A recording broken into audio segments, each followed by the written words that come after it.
Happy Sunday. So I have a question. I was sitting there and I was thinking, I wonder how many people even get the email that we send out on Friday mornings and whether they read it. Because in it, I kind of previewed what I was going to talk about today. And so if you didn't read it, you're not going to know if I do or not. Because maybe I partly won't. Since I write the preview and then I go and write my talk and they're not total match up. But anyway, if you don't get our email, please sign up or let us know that you're not receiving it, because I keep getting little notices from MailChimp that says, well, there's new rules, you have to verify something or other, and I go, oh, I don't know how to do that. But I love the internet, it does make some things easier. So anyway, it's really great to be here and know that it's summertime and feel so grateful about the summer we're having so far, even though it seems hot and sunny compared to the rest of the world. We're so fortunate.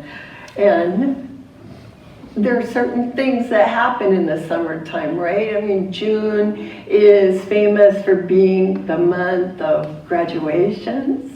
And JP is here today. He graduated from 6th grade. So, he had in the other room. But, you know, and weddings, vacations, travel, and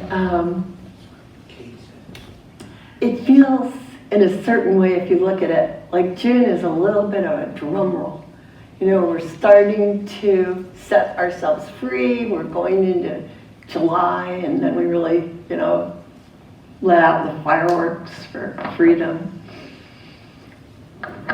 But as we have built up to it, this June has been kind of interesting because this year, in a way, we celebrated freedom because there was the 80th anniversary of D-Day.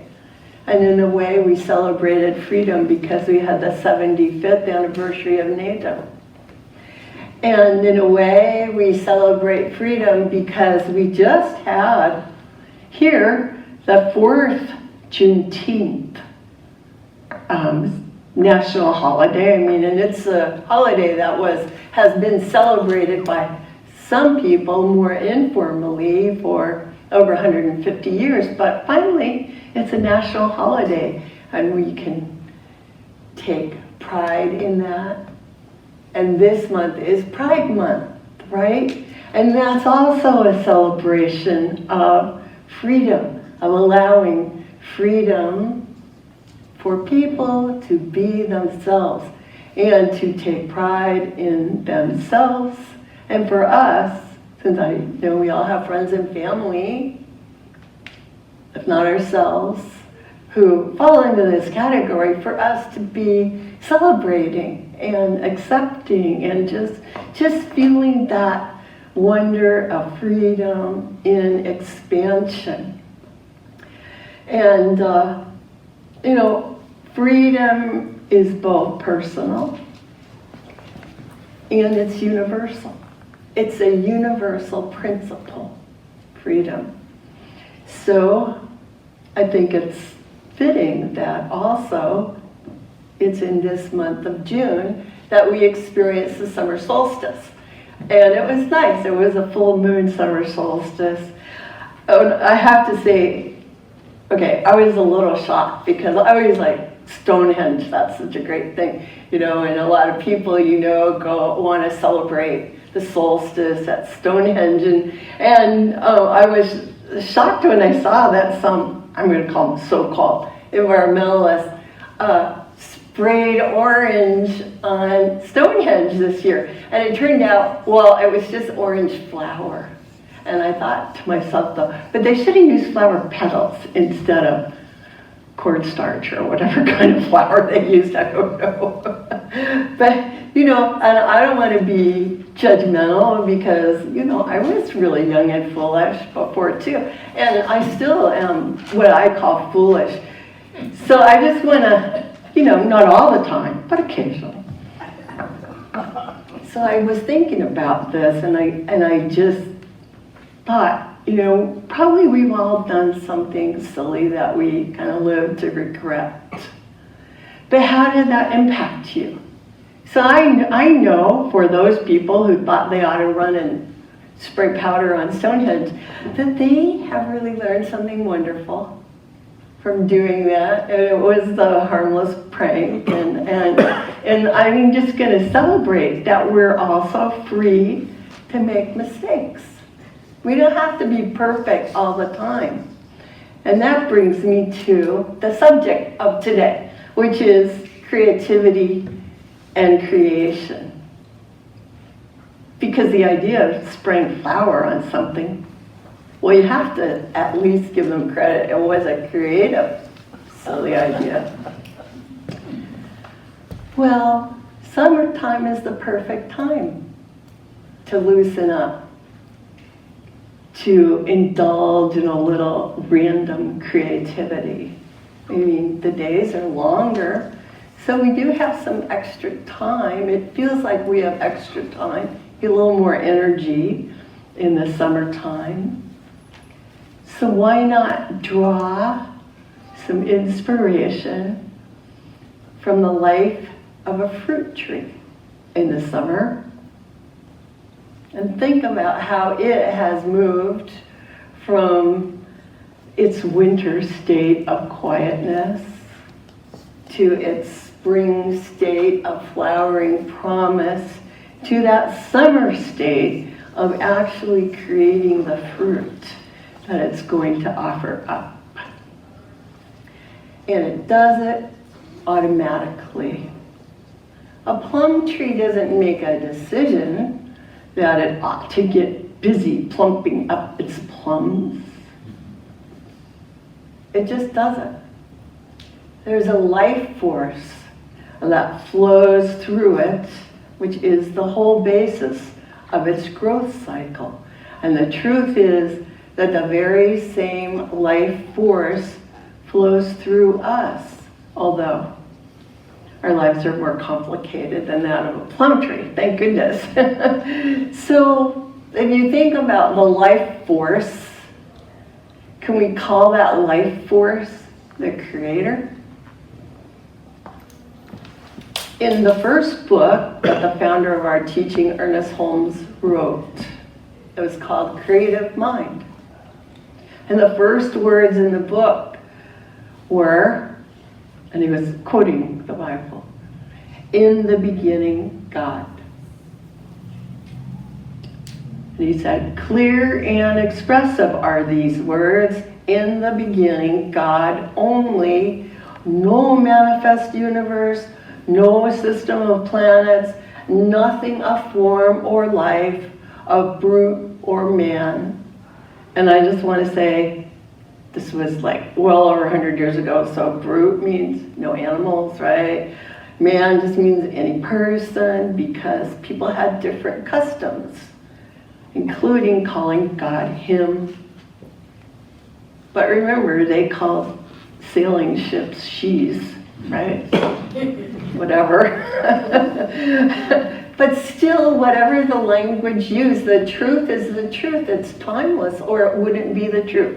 So to get back to what Holmes said, in the beginning, God only. No manifest universe, no system of planets, nothing of form or life, of brute or man. God was the spirit of all that was to be, but he had not yet moved upon the waters. Then this all being moved or began to create where? Where did the spirit move? Upon what did it create? Where did it get a pattern? What means or power did it employ? Through what agencies did it work? In short, what is the world, ourselves included, made out of? And how did we and everything else come into being? These questions, correctly answered, would solve the problems of being and set men free. Let us consider. And then, of course, he goes on to answer his question, right? The spirit was all, there was nothing but itself. it had the impulse to move, but it couldn't have had the impulse to move unless it were self-conscious. Therefore, spirit is the power that knows itself. It is all-knowing as well as being all-present. Being one, undivided.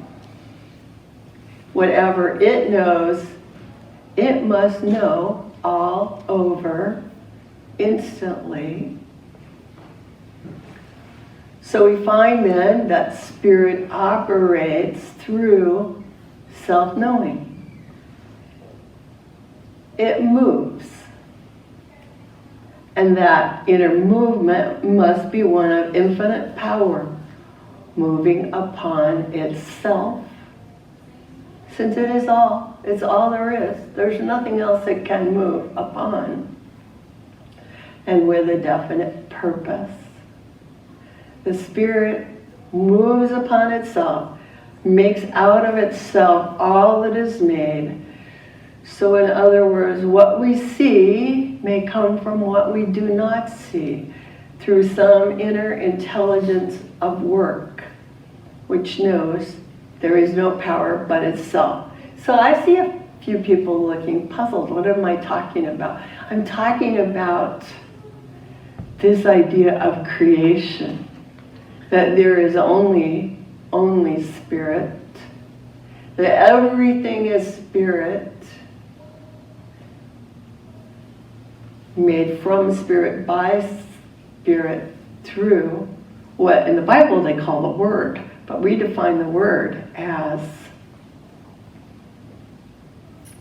active thought. Active thought.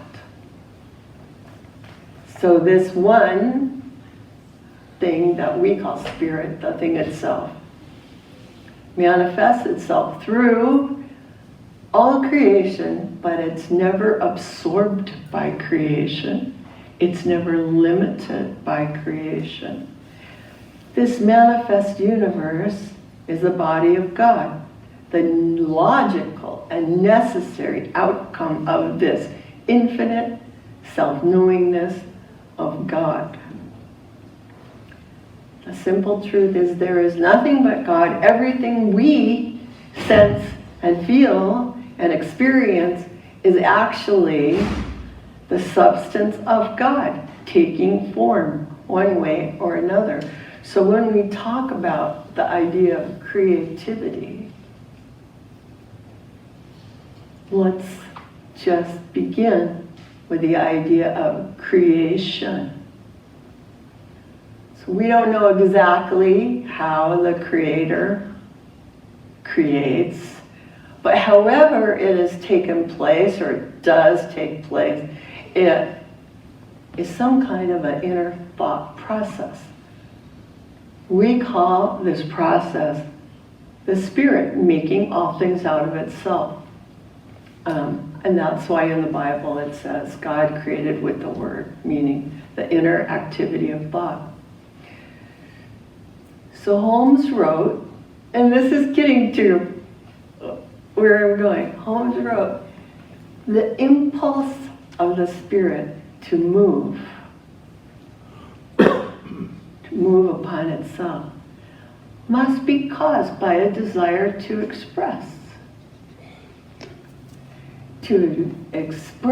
what it feels itself to be.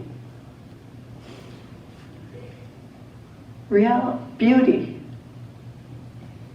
form, color, life, love, power, all these things that we find in the world around us, in this manifest universe, as we call it, are actually attributes of spirit itself, and are always being caused to spring into being through the Word. And this is what Holmes says, that I think I really want to share with you. He says, because the Spirit wants to enjoy itself. Spirit wants to enjoy itself, and here we are, a part of that desire for expansion, growth, and enjoyment. So what has Spirit created? The universes, the galaxies, the stars, the sun, the earth, the waters, the air, the weather, the plants, animals, and us. And everything is always in motion.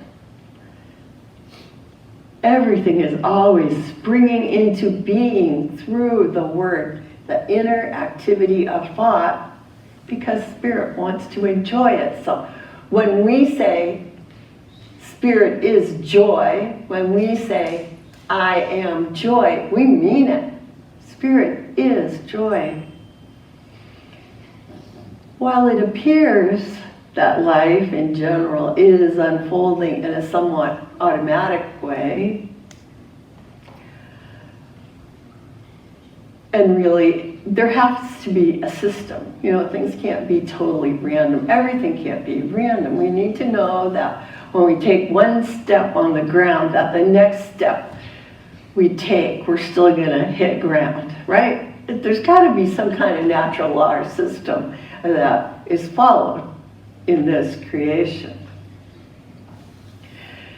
And so as we watch and learn about how Spirit unfolds in our teaching, it's easy for us to see, oh, science is wonderful. We love science. There's nothing in our teaching that's against science, the exploration in a logical way of what's going on. You know, we're happy with the theory of evolution. Maybe we have a little different take on it, but it makes perfect sense. Things are unfolding. But at the same time, our lives, our own lives, don't always seem so automatic. I mean, yes, we begin as babies and we do grow. That's kind of automatic, right? We breathe, our hearts beat. That's kind of automatic. But unlike a plum tree, as Holmes puts it, a tree that cannot say, I will not be a plum tree anymore. I will not grow anymore. I'm not going to let this water and nutrients go through. Oh, we're not like that. Something is different about us. For humans, we appear to be a unique manifestation of Spirit because we are beings who can say, I choose. So, you know, if you've been here before, you've heard this before. We're individuals, we're free. Yes, we have animal-like bodies, but we're also endowed with this freedom to think in a really different way from my dog, who thinks he's ruling the house, but he's not, you know. He does have certain choices.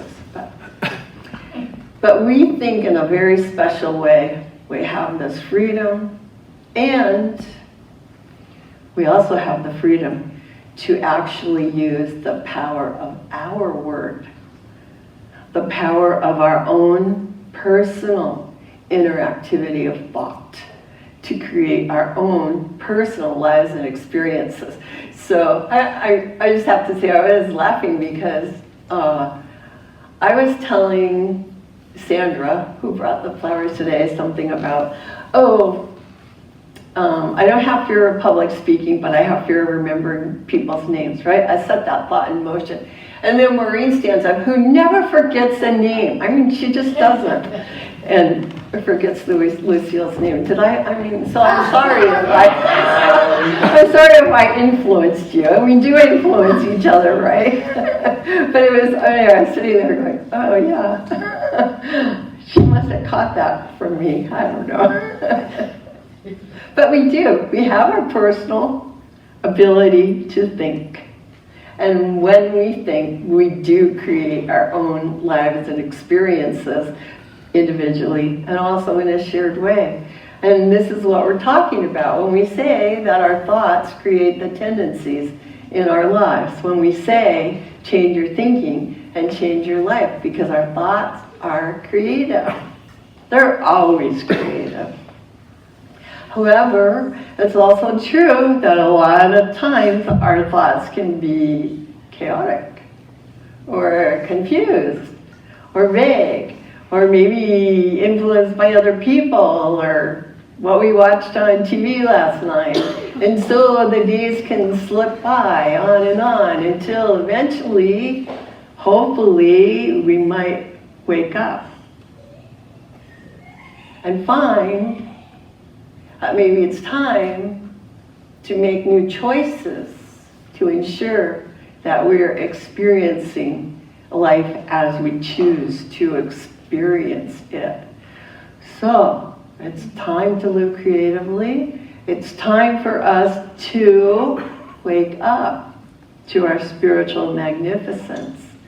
So now, in the early days of summer, now it's time to emerge from the cocoon of the past into the freedom that is our birthright and create the rich, healthy, happy, and beneficial life that we deserve. So how? Well, we're going to do it by creating it out of the substance of spirit that is pre-existent, eternal, infinite, all-powerful, and all-knowing. See, we already have everything we need at hand. Our ability to think and to choose. So Dr. Raymond Charles Barker, who wrote The Power of Decision, and I love to read him because he's not, well, I'm not going to say he's not philosophical, but he's more like, he always sounds a little strict to me. Like, you ought to do this. Go on, think this new thought, change your life. Put the teaching into practice. He wrote that the key to being creative is to have an open mind and urge everyone to make a decision to be creative. He said the key to happiness is living creatively. Don't live a boring life. Don't settle into mechanized automatic routines. Don't be dull. Be curious. Keep curiosity alive. He wrote that right ideas are the seeds that produce 1,000-fold from themselves within our consciousness, and the resulting multiplications in turn produce more to be accepted, assimilated, circulated, and expressed. This is the heaven process of mind, always available, always waiting for our realization of it. And then he practically laid out some issues we might need to address, like congested thinking, fear, worry, indecisiveness that might keep you from stepping out into life. Traditional thinking, being so caught up in the past or what's going on in our culture that it makes you unwilling to try something new, to step out of line. Or what do you call it, sleepy thinking, which is just kind of like, apathetic, I guess, just go along to get along, being mentally asleep in a way. And then last, calcified thinking, just rusty thinking, just kind of habitually closing off your mind, shutting out everything, shutting out others, just getting lost in a feeling that things are impossible, that they've gone wrong in the past, instead of making a break, looking forward to life with a sense of inspiration and possibility. We don't live in the past, we live in the now. Every single moment is a new moment. So Barker wrote that we should change our thinking by indulging in praise and thanksgiving. that whenever we have doubts or fear, that we should force our mind to think about something interesting and pleasant. And that we should have creative hobbies. Hobbies that stir up creative thinking in you and try new things.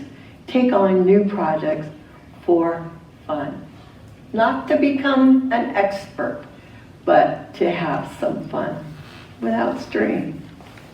He said, pleasure and fun are creative mental atmospheres. Too many people have too little pleasure in their usual week. It's a tonic that keeps the mind functioning in ways of health. There is a healing tonic in a hearty laugh, just as there is harmful power in weeping or anger. Your mind needs the pleasure idea. The infinite mind wants you to be happy. What about that? We're free. We say we're free, that we can feel and experience what we want. And yet we're actually teaching this, that the infinite mind wants you to be happy. The infinite mind wants to experience joy. The infinite mind, our creator, this thing we call spirit, wants you to be happy, to live in full expression of all the aspects of life that are good and true and powerful and healthful and abundant. And, Barker wrote, you're now already on a path of balance between all those things you've got to do and those other things that you want to do. You've got to maintain this balance, to maintain your creativity. So when you do your work, do it well. And when you have your times of leisure and pleasure, expand them to the fullness. Take from them all that you can. You're free, he writes, you're free to be a positive, creative person. Start with curiosity, move to inspiration, and decide to use the spiritual creativity that is your divine inheritance. So I talked about creation and creativity were the words of Holmes from over 100 years ago. Were the words of Barker, well, maybe about 50 years ago. And today, this is backed up by science. Right here, right now, in our times, just recently, there have been studies done, because scientists love studies, to look at the effects of leisure activities, which they define as any pleasurable activity that people do without having to do it, without responsibility. And they said, well, these activities serve as breathers from stress, relaxers, as sustainers of coping efforts, making it so you can get through your life better when you have to deal with those responsibilities, and as restorers, which they didn't define, but I take it as health-giving. They found that these leisure activities and hobbies, whatever they were, from kite surfing to solitaire to whatever, function to not only make people feel better, but actually fare better in their lives. And there were several studies that I read about. Another one came to the conclusion that there is an association between life satisfaction and doing a variety of activities. Although, since it was scientific, they weren't quite sure which came first, right? Was it satisfied people have more activities, or people who have more activities are more satisfied? Well, we don't care about that. We just are, the good news is that these fun pastimes do make life more enjoyable. And when life is more enjoyable, it uplifts us. And when we're uplifted, our whole atmosphere is uplifted. And the atmosphere of those whom we encounter must also be uplifted. So modern scientific studies back up our claim that creative activities are good for us individually and collectively. We can make the claim that variety is the spice of life, right? When it comes to trying new things, being active, being engaged in fun pastimes, I just want to say, now's the time. Summer is here, the days are long. Turn off the news for a few minutes and just enjoy our beautiful, beautiful summertime. Let's all make a commitment together to having some fun. So, in closing, I want to share a treatment from The Power of Decision by Raymond Charles Barker. If you don't mind, just follow along with me as I follow along with him. The infinite mind knows no inflexibility. It never retreats from the past to the past.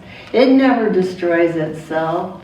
I am this mind in action. My consciousness is this mind in expression.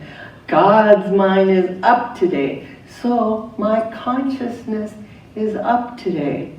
It is flexible. There is no calcification in it. All the old ruts of thinking are now obliterated and gone. New ideas are mine. I accept them, assimilate them, circulate them, and express them. My mind is clean, fresh, and creative. God thinks in me, and I am nourished by inspiration as a result. My creativity is amazing. It renews and recreates my whole experience. I am a new person with a fresh mind living in an interesting world. My subconscious mind accepts this treatment, and it is so right now. Right now. And so it is. So, happy summertime.